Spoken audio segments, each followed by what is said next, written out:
प्रधानमंत्री इंदिरा गांधी अचानक सिख कौम के उन लोगों के निशाने पर आ गईं जिनके पॉइंट ऑफ व्यू से ऑपरेशन ब्लू स्टार एक गलत कदम था। इंदिरा गांधी की सुरक्षा में अपनी जान की बाजी लगा देने का शपथ लेने वाले सतवंत सिंह और बेअंत सिंह ने लगातार 31 गोलियां उनके शरीर में दाग दी। यानी हत्यारों का इरादा हर कीमत पर उन्हें जान से मारने का था। आखिर क्या कारण था कि देश की पहली महिला प्रधानमंत्री और आयरन लेडी के नाम से मशहूर इंदिरा गांधी का एसोसिनेशन उनके ही सिक्योरिटी गार्ड्स ने किया? उनके जीवन के अंतिम 12 घंटे कैसे रहे? जीवन के बाद के घंटों में उनके परिवार और देश पर क्या बीती? आइए जानते हैं ऐसे ही सवालों के जवाब। बने रहिए हमारे साथ वीडियो के आखिरी तक। ये बात और थी जब पंजाब खालिस्तान की आग में जल रहा था। जर्नैल सिंह भिंडारवाला खालिस्तान आंदोलन की लीड कर रहा था। भिंडारनवाले और उनके साथियों ने अमृतसर के पवित्र गुरुद्वारा को अपने कब्जे में ले लिया था और गुरुद्वारे के भीतर से वो सरकार पर दबाव बनाने की कोशिश कर रहा था।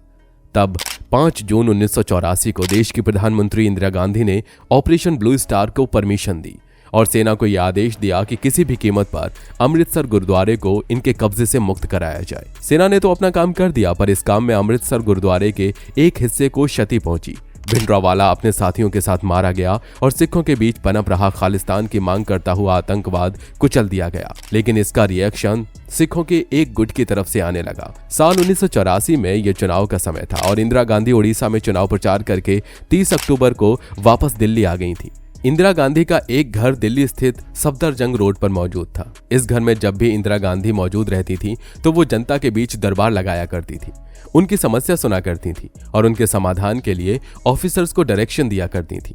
यदि इंदिरा गांधी किसी दूसरे शहर से देर रात वापस लौटती थी तो अगले दिन का जनता दरबार कैंसिल कर दिया जाता था। इस बार भी कुछ ऐसा ही होना था, लेकिन इंदिरा गांधी पहले ही डायरेक्टर पीटर उस्तिनोव को इंटरव्यू के लिए अपना टाइम दे चुकी थी, इसलिए उन्होंने अगली मॉर्निंग के कार्यक्रम निरस्त नहीं किए। एसीपी दिनेश चंद्र भट्ट का कहना था कि इंदिरा गांधी के इंटरव्यू के लिए आयरिश फिल्म डायरेक्टर पीटर उस्तिनोव अपनी टीम के साथ उनका इंतजार कर रहे थे। वो इंदिरा गांधी पर एक डॉक्यूमेंट्री फिल्म बना रहे थे। इंदिरा गांधी के इंटरव्यू के लिए खुली जगह का चुनाव किया गया और वहां साफ सफाई कराई गई। लगभग 8 बजे इंदिरा गांधी के निजी सचिव आर.के. धवन भी 10 सफदरजंग रोड स्थित उनके घर पहुंच चुके थे। वो जैसे ही इंदिरा गांधी के कमरे में पहुंचे तो उन्होंने देखा कि वो इंटरव्यू के लिए मेकअप कर रही थी। उन्होंने आर.के. धवन को लॉन में दिवाली के पटाखे मौजूद रहने पर नाराजगी जताई और फिर अपना मेकअप कराने लगी। मेकअप करने के बाद तैयार होकर वो बाहर निकली और एक अकबर रोड वाले गेट की तरफ बढ़ गईं। तब एक लॉन भी पूरी तरह से साफ हो चुका था। सुबह के 9 बज चुके थे। आगे पेंट्री के पास हेड कांस्टेबल नारायण सिंह अपनी ड्यूटी कर रहा था। वो आइसोलेशन की नाइट में ड्यूटी दिया करता था। 7:30 से लेकर 9:45 तक उसने पोर्च में ड्यूटी दी और अभी अभी आकर वो पेंट्री में खड़ा हुआ था। उसने देखा सामने से इंदिरा गांधी आ रही हैं। उनसे लगभग 4 फीट पीछे आर.के. धवन चल रही थी। उसने अपनी घड़ी में टाइम देखा, 9:05 हुए थे। कुछ ही देर में इंटरव्यू शुरू होने वाला था। इंदिरा गांधी के सामने एक वेटर आया जिसके हाथ में एक टी सेट था। उन्होंने पूछा कि इसे कहाँ लेकर जा रहे हो? तो उसने कहा कि डायरेक्टर साहब इंटरव्यू के दौरान इसे टेबल पर रखना चाहते हैं। तब इंदिरा गांधी ने उसे दूसरा टी सेट लेकर आने को कहा और वो चला गया। इंदिरा गांधी अपने रास्ते पर आगे बढ़ गई। अब वो एक सफदरजंग रोड को एक अकबर रोड से जोड़ने वाले गेट से 11 फीट दूर पहुंच चुकी थी। आगे क्या होने वाला है किसी को कोई अंदाजा नहीं था। आपने अगर चैनल को अभी तक सब्सक्राइब नहीं किया है तो सब्सक्रिप्शन का बटन दबाकर नोटिफिकेशन बेल को ऑन कर दीजिएगा। नारायण सिंह के नॉलेज में यह बात थी कि इस गेट पर सब इंस्पेक्टर बेअंत सिंह और कांस्टेबल सतवंत सिंह मौजूद थे। इंदिरा गांधी गेट की तरफ बढ़ रही थी। उन्होंने हाथ जोड़कर बेअंत सिंह और जसवंत सिंह को नमस्कार किया, पर बेअंत सिंह ने अपनी सर्विस रिवॉल्वर निकालकर सीधा पहली गोली इंदिरा गांधी की तरफ चला दी। इसके 1 सेकंड बाद उन्होंने 2 गोली और इंदिरा गांधी के पेट में मार दी। इंदिरा गांधी जमीन पर झुक गईं और इतना ही कहा कि ये तुम क्या कर रहे हो। इसके बाद कांस्टेबल सतवंत सिंह ने अपनी स्टैन गन निकाली और सारी गोलियां इंदिरा गांधी के शरीर में उतार दी। अचानक घटी इस घटना से सारे के सारे लोग इस तरह हैरान रह गए कि जैसे वक्त ही रुक गया हो। इसके बाद हत्यारे ने आर.के. धवन की तरफ देखा और कहा कि हमने अपना काम कर दिया है, अब तुम्हें जो करना है वो तुम करो।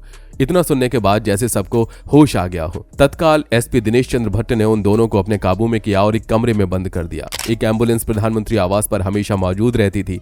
आर.के. धवन ने एम्बुलेंस को कॉल किया, लेकिन अनफॉर्चुनेटली उसका ड्राइवर चाय पीने के लिए गया हुआ था।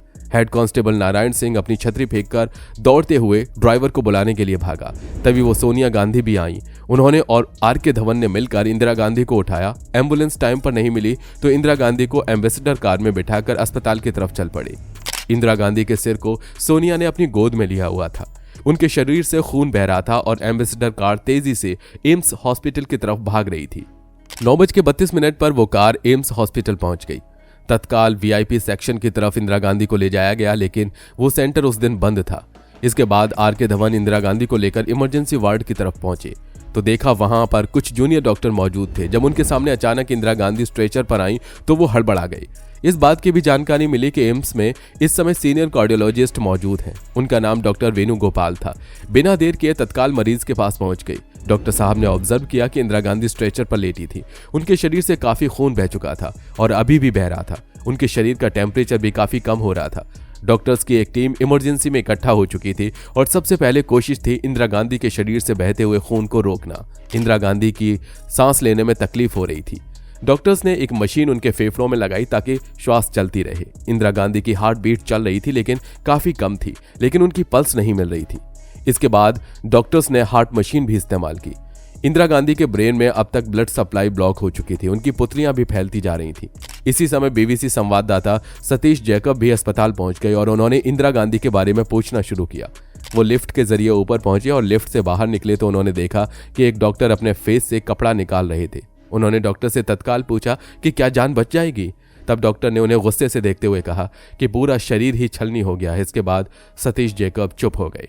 तभी सबकी नजर आर.के. धवन पर पड़ी और उन्होंने घटनाक्रम के बारे में उनसे पूछताछ की। आर.के. धवन ने उन्हें उस घटनाक्रम के बारे में बता दिया। इस प्रकार अब सतीश जैकब के पास एक ब्रेकिंग न्यूज का मटेरियल आ चुका था। हालांकि वेणुगोपाल ने बताया कि प्रायोरिटी बेसिस पर सबसे पहले खून के बहाव को रोका गया। उसके बाद हार्ट और ब्रेन के फंक्शन को प्रॉपर करने के लिए मशीन का इस्तेमाल किया गया। उनकी बॉडी टेम्परेचर को भी मेंटेन किया गया। स्टेटमेंट में ही कर से 5 घंटे का समय गुजर गया, लेकिन इंदिरा गांधी धीरे धीरे मौत के मुंह में जा रही थी। इसके साथ ही डॉक्टर्स ने उनके शरीर से 7 गोलियां निकाल दी थी। इंदिरा गांधी का ब्लड ग्रुप O नेगेटिव था, जो कि बहुत ही रेयर ब्लड ग्रुप होता है। इंदिरा गांधी को बचाने के लिए डॉक्टर्स ने उनके शरीर में 88 बोतल खून चढ़ाया। इतना सब करने के बाद भी इंदिरा गांधी सिर्फ मशीनों के सहारे जीवित नजर आ रही थी। इसके बाद डॉक्टर्स ने भी हथियार डाल दिए। अस्पताल के एक अन्य रूम में इस बात को लेकर चर्चा हो रही थी कि अब इंदिरा गांधी के बाद अगला प्रधानमंत्री कौन बनेगा। लोगों ने जब राजीव गांधी का नाम सुझाया तो सोनिया ने इसके लिए मना कर दिया। कहीं ना कहीं उन्हें अपने पति की जान को लेकर चिंता थी। राजीव गांधी तब तक बंगाल का दौरा रद्द करके दिल्ली पहुंच चुके थे। जब उनके सामने ये सवाल आया तो उन्होंने सोनिया को कहा कि मैं पीएम रहूं या ना रहूं, दोनों ही सूरत में मारा जाऊंगा। तब सोनिया गांधी चुप हो गईं। इंदिरा गांधी अब इस दुनिया में नहीं रही थी। दोपहर 2:10 पर डॉक्टर T.D. डोगरा को बुलाया गया। उन्हें यह जानकारी दी गई कि इंदिरा गांधी अब इस दुनिया में नहीं है। डॉक्टर डोगरा ने ही इंदिरा गांधी का पोस्टमार्टम किया था। उन्होंने बताया कि लोगों की इतनी ज्यादा भीड़ हो गई थी, उनको लग रहा था कि लोग ऑपरेशन थिएटर के शीशे तोड़कर अंदर आ जाएंगे। लोग काफी गुस्से में थे। इंदिरा गांधी के शरीर में गोलियों के 30 निशान मौजूद थे, लेकिन उन्होंने 31 गोलियां मारी थी। सभी गोलियां शरीर से निकाल दी गई थी। दोपहर 2:23 पर ऑफिशियली इस बात की घोषणा कर दी गई कि अब इंदिरा गांधी इस दुनिया में नहीं रही। लोगों के इमोशन और गुस्से को कंट्रोल में करने के लिए पुलिस को लाठीचार्ज भी करना पड़ा। गुस्सा तो शांत हो गया, लेकिन ये शांति तूफान के पहले की थी। ज्ञानी जैल सिंह यमन का दौरा रद्द करके वापस पहुंचे। उनकी कार पर भी पथराव किया गया। इंदिरा गांधी अमर रहें के नारों ने अब सिख विरोधी नारों का स्वर ले लिया था।